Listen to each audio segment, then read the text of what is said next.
ஏங்க house owner காலையில வந்தாருங்க. இந்த மாசம் வாடகை கேட்டு போனாருங்க. ஐயோ மறந்தேட்டமா.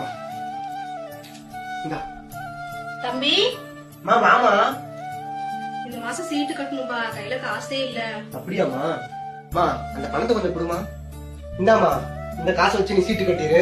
2 நாள் கழிச்சு நான் வாடகை கட்டிக்கிறேன்.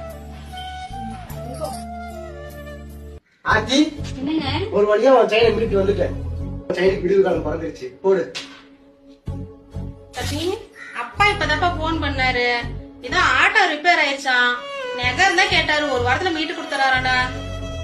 அப்படியாமா?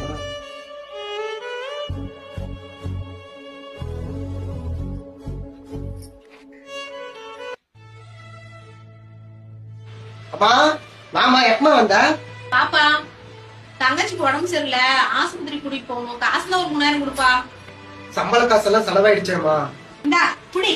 எனக்கு அப்பவே தெரியும் நீங்க எல்லாம் செய்ய மாட்டீங்கன்னு. உங்ககிட்ட வந்து கேட்டேன் பாரு, என் புத்திய செருப்பால அடிச்சுக்கணும். அவன் மனசாரத்தோடு சொல்லு பாக்கலாம். நான் உனக்கு எதுவும் செய்யவே இல்லையாமா? என்ன எங்களுக்கு பெருசா செஞ்சு கிழிச்சிட்டேன்.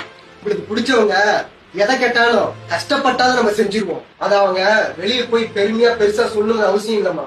என்னைக்காவது ஒரு நாள் நீ கேட்ட உதவி நான் செய்யாம போனா கேக்குறீங்க பாருங்க ஒரு கேள்வி, என்னத்த பெருசா செஞ்சுட்ட, செஞ்சதெல்லாம் சொல்லி காட்டுறியான்னு. அதுதான் என்னால தாங்கிக்கவே முடியல.